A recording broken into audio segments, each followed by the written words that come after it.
Hello friends, इस video में हम देखने वाले हैं लेक्सिकल स्कोप क्या होता है। तो ये हमारा कोर जावास्क्रिप्ट का ट्यूटोरियल है। ये जो प्ले लिस्ट चल रही है जिसमें आप ये वीडियो देख रहे हो, कोर जावास्क्रिप्ट ट्यूटोरियल की ये सीरीज है जिसमें ये टॉपिक आया है लेक्सिकल स्कोप क्या होता है। तो इसके बारे में हम देखते हैं। तो lexical scope is a way of determining variable scope based on where the variable is define in the code. जो ये लेक्सिकल स्कोप है, हम कोई एक वेरिएबल बनाते हैं अपने प्रोग्राम में। वो वेरिएबल किसी एक फंक्शन के अंदर हो सकता है या फिर ग्लोबली हो सकता है।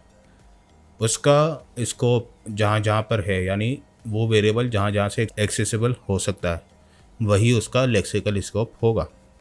ठीक है, समझ में आई बात। यानी कि कोई एक वेरिएबल हम पूरे प्रोग्राम में जहाँ जहाँ से एक्सेस कर रहे हैं और वो एक्सेसिबल है, तो वही उसका लेक्सिकल स्कोप होगा। इसको हम और डिटेल में देखते हैं। In JavaScript, the lexical scope is determined by the location of the function in which the variable is declared। ठीक है, जैसे एग्जांपल देखते हैं। अब देखिए, एक आउटर फंक्शन है पूरा, है ना। आउटर फंक्शन है जिसको हम कॉल करा रहे हैं। अब आउटर फंक्शन का एक वेरिएबल है आउटर वेरिएबल नाम से। ठीक है, उसी आउटर फंक्शन में एक और फंक्शन बना रहे हैं इनर फंक्शन नाम से, और उसका अपना वेरिएबल इनर फंक्शन। ठीक, और जो कंसोल लॉग लगा के हम एक्सेस कर रहे हैं, तो आउटर वेरिएबल को कर रहे हैं आउटर फंक्शन वाला, और इनर वेरिएबल को कर रहे हैं इनर फंक्शन वाला। ठीक है, ये हमने यहाँ पे ऊपर डिक्लेयर करा। तो इसमें हो क्या रहा है ना कि आउटर फंक्शन तो है, उसका अपना वेरिएबल है, इनर फंक्शन है, उसका अपना वेरिएबल है। ठीक है, लेकिन हम इनर फंक्शन में ही ये चाहते हैं कि हम आउटर वेरिएबल को एक्सेस कर लें। इनर वेरिएबल तो हो रहा है क्योंकि वो उसी के अंदर डिक्लेयर हो रहा है, बट हम चाहते हैं आउटर वेरिएबल भी एक्सेस हो जाए इनर फंक्शन के अंदर। तो क्या ये पॉसिबल है? बिल्कुल पॉसिबल है। ठीक है, क्योंकि आउटर फंक्शन में बने वेरिएबल को इनर फंक्शन भी एक्सेस कर सकता है। तो ये इसका लेक्सिकल स्कोप हो गया।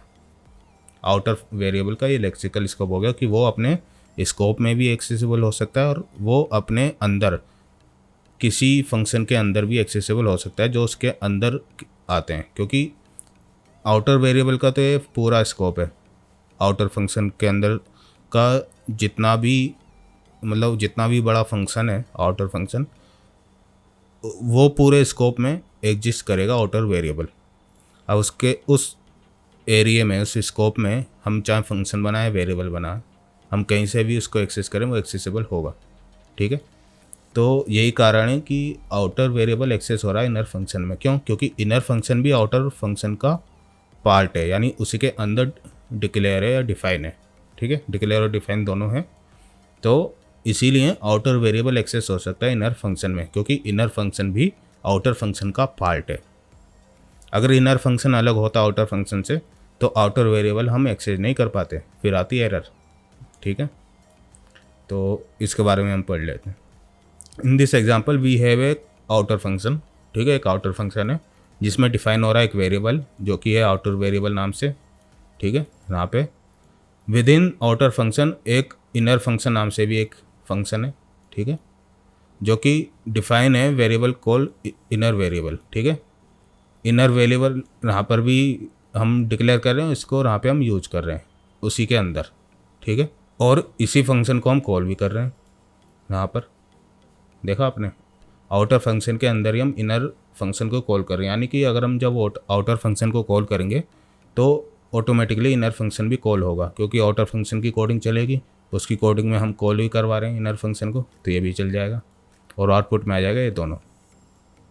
When we call inner function from within outer function. ठीक है, इनर फंक्शन को हम आउटर फंक्शन में जब कॉल कर रहे हैं, it has access to both outer variable and inner variable. Yes, जो आउटर वेरिएबल और इनर वेरिएबल है दोनों को एक्सेस कर पाएगा। क्यों? क्योंकि ये फंक्शन आउटर फंक्शन की रेंज में आता है, उसी के अंदर बना हुआ है इनर फंक्शन, इसलिए ये दोनों वेरिएबल को एक्सेस कर सकता है। Because they are both in the scope of inner function, है ना।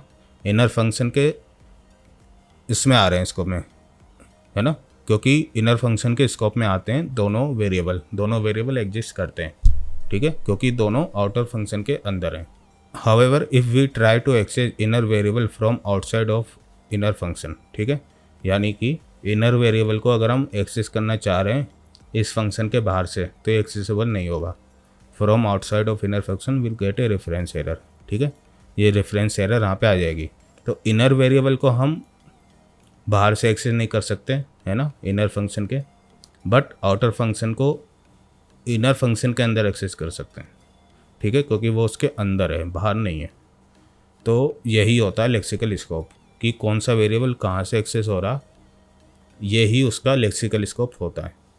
तो इनर वेरिएबल का लेक्सिकल स्कोप क्या हुआ, इनर फंक्शन के अंदर का स्कोप उसका लेक्सिकल स्कोप हुआ। ठीक है, आउटर वेरिएबल का लेक्सिकल स्कोप क्या हो गया, आउटर फंक्शन के अंदर, मतलब जितनी भी बड़ी बॉडी है उसके अंदर, आउटर फंक्शन के अंदर, पूरे फंक्शन के अंदर कहीं से भी वो एक्सेस हो सकता है, तो वो उसका लेक्सिकल स्कोप हुआ।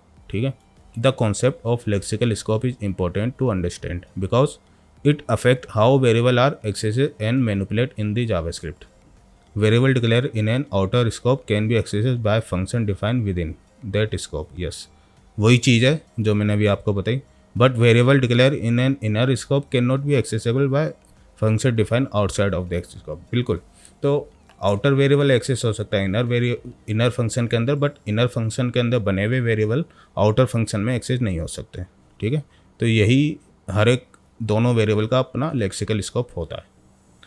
ठीक है, अगर ग्लोबल में वेरिएबल डिफाइन है तो उसका ग्लोबली लेक्सिकल स्कोप हुआ कि वो विद इन द प्रोग्राम कहीं से भी एक्सेसिबल हो जाएगा। ठीक है, एक और एग्जांपल देख लेते हैं। एक आउटर फंक्शन है, ठीक, आउटर वेरिएबल, एक इनर फंक्शन है जिसमें हम सिंपल आउटर वेरिएबल को एक्सेस कर रहे हैं। ठीक है, और ये रिटर्न कर रहा है इनर फंक्शन, यानी कि जो भी मतलब एज ए फंक्शन जो है ना इनर फंक्शन वो रिटर्न हो रहा है। तो जब हम आउटर फंक्शन को कॉल करा रहे हैं तो इनर फंक्शन में किसको रिप्रेजेंट करेगा, क्योंकि ये inner function as a reference return हो रहा है। तो एज ए रेफरेंस रिटर्न हो रहा है तो इनर फंक्शन को पॉइंट करेगा इनर फंक नाम का वेरिएबल या फंक्शन भी बोल दें इसको, तो ये इसको पॉइंट करेगा इनर फंक्शन को। तो जब भी हम इनर फंक्शन को कॉल करेंगे तो आउटपुट में आ जाएगा आई एम आउटसाइड, जो कि आउटर वेरिएबल है, क्योंकि ये तो आउटर वेरिएबल को एक्सेस कर ही सकता है इनर फंक्शन। ठीक है, तो इस तरह से भी हम इसका यूज कर सकते हैं। तो उसी के बारे में लिखा हुआ है, when we call outer function it return inner function which have assigned to the variable inner func. When we call inner function it log I am outside. बिल्कुल, this is possible because inner function है access to the outer variable. Yes, वो तो access कर ही सकता है outer variable को, क्योंकि outer function के स्कोप में ही आता है इनर फंक्शन भी, थ्रू लेक्सिकल स्कोप। ठीक है, तो इसी चीज़ को लेक्सिकल स्कोप कहते हैं, या फिर इसको हम ऐसा कह सकते हैं कि ये कॉन्सेप्ट लेक्सिकल स्कोप कहलाता है कि वो आउटर वेरिएबल अपने इनर फंक्शन के अंदर एक्सेस हो सकता है, उसके अंदर के किसी स्कोप में। ठीक है, outer variable in the scope of outer function and since inner function is define within outer function. ठीक है, आउटर फंक्शन के अंदर यानी within outer function define है, it has access to outer variable through closure. ठीक है, तो यहीं पर ही आता है फिर क्लोजर का कॉन्सेप्ट कि इसी चीज़ को हम बोल सकते हैं क्लोजर इम्प्लीमेंट हो रहा है। ठीक है, हालांकि क्लोजर के बारे में हम अलग से वीडियो में देखेंगे, लेकिन क्लोजर का लगभग मीनिंग यही है कि लेक्सिकल स्कोप किसी वेरिएबल का है, यानी इनर फंक्शन आउटर वेरिएबल को एक्सेस कर सकता है। ठीक है, तो यही उसका लेक्सिकल स्कोप हुआ, और इसी चीज़ को क्लोजर हम बोल सकते हैं। यहाँ पर हमने क्लोजर को इम्प्लीमेंट किया। ठीक, इन summary lexical scope in JavaScript refer to how variable are accessed based on their location in the code. Variable declared in the outer scope can be accessed by function defined within that scope. Yes, but variable declared in an inner scope cannot be accessed by the function defined outside of the scope. Yes, तो अंदर कोई variable अगर हमने define किया तो बाहर से access नहीं हो सकता। तो आपको समझ में आ गया होगा लेक्सिकल स्कोप क्या होता है। अगर ये वीडियो आपको पसंद आया इसको लाइक करना, चैनल को जरूर सब्सक्राइब करना एंड कमेंट करके बताना आपको कि किन किन टॉपिक पर वीडियो चाहिए। Thank you.